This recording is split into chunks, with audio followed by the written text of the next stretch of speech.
welcome to Pricing College with your host, Aidan Campbell. And Joanna Wells. In today's episode, we want to cover a topic that will probably strike fear into the hearts of many experienced pricers, and that is the dreaded word procurement. So, Joanna, what actually is procurement?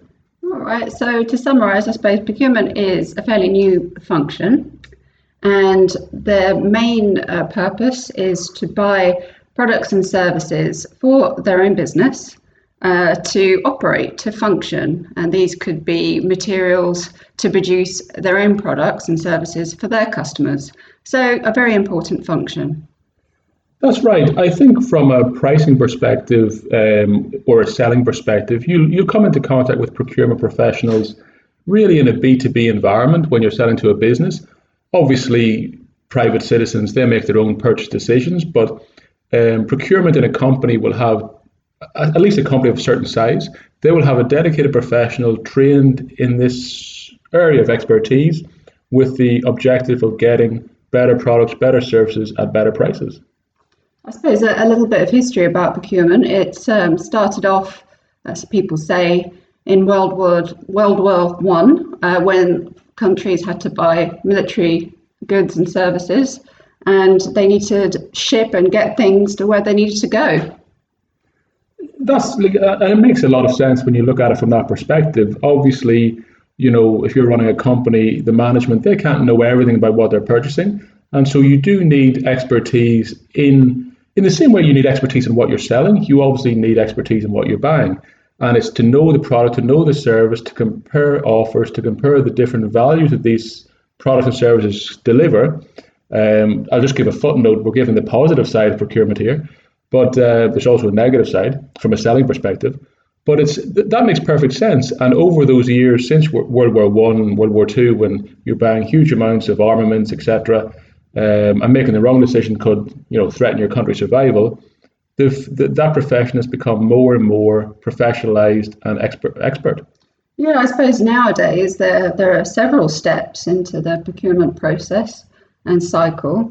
But just to summarize, I suppose their expertise would really lie in needs analysis for their own business, determining what the business needs at a certain point in time, then identifying the right suppliers to get those goods and services for the business, and then monitoring, do these goods that we've just bought actually make a difference? Can we cut costs? Do we actually get the value that the supplier said we would?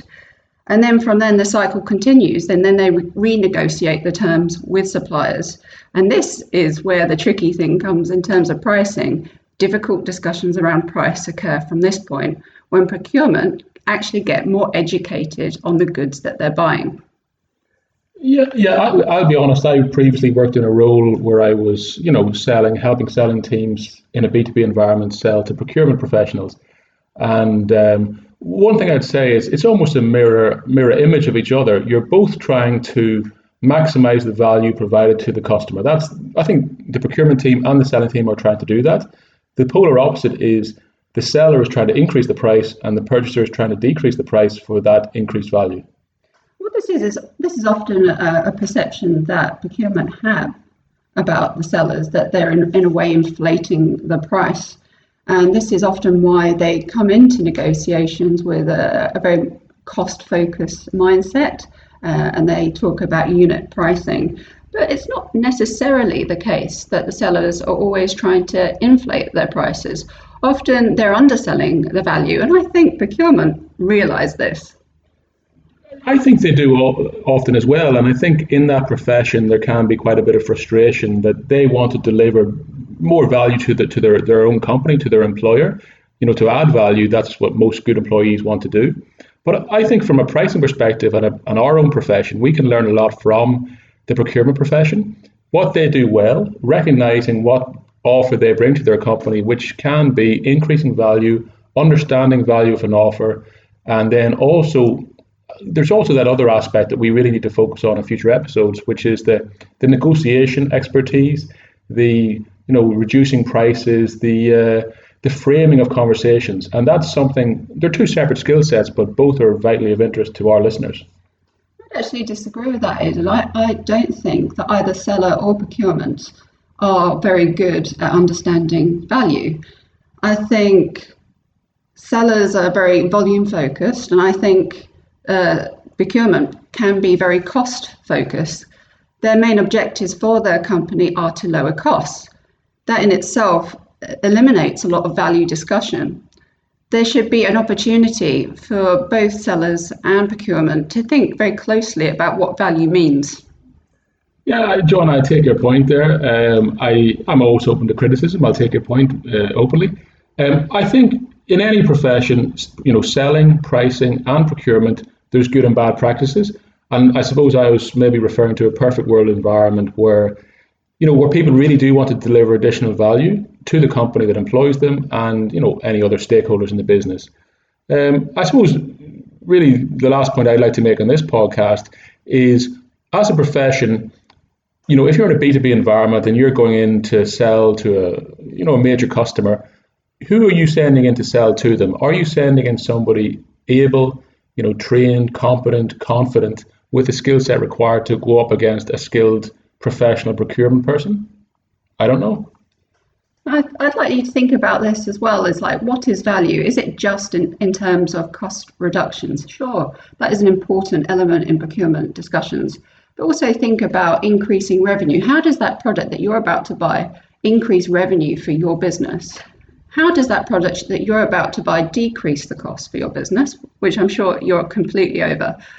But how does that product that you're about to buy decrease the risk of the purchase, that transaction, over a longer period of time? And do you want to establish a long-term partnership that's going to generate a sustainable and safe option for you, your ecosystem, your business, and your end consumer? So it's actually just broadening that discussion and thinking beyond costs and cost reductions. Yeah, I think so. I think, most purchasers, I think most sellers, sorry, when they go into that negotiation, they're focusing on just signing the contract. Are they really focused on, and often a big criticism of sellers is that they're focused on talking about themselves. Are they really trying to align what they're selling with what will increase value to the customer? The other thing is, are they actually competent and trained and even knowledgeable in that area? Most big companies now, the procurement people, they do a lot of courses, they're members of institutes, they're dedicated professionals. If you're in a large company, if you want to recruit someone for procurement, you get a procurement specialist. That's not always the case in a pricing environment. Yeah, I think education is required on both sides. I think I mentioned before, I think the value discussion, value-based pricing and what that means is something that both sides of the equation could be better at. And we can then move the discussion away from line item pricing into real value, total economic value discussions. And we'll go on to describe what that actually means. Yeah, I think we're going to touch on this topic in a few future episodes. So I think we'll leave it there today. Thanks very much. Yeah, thanks a lot.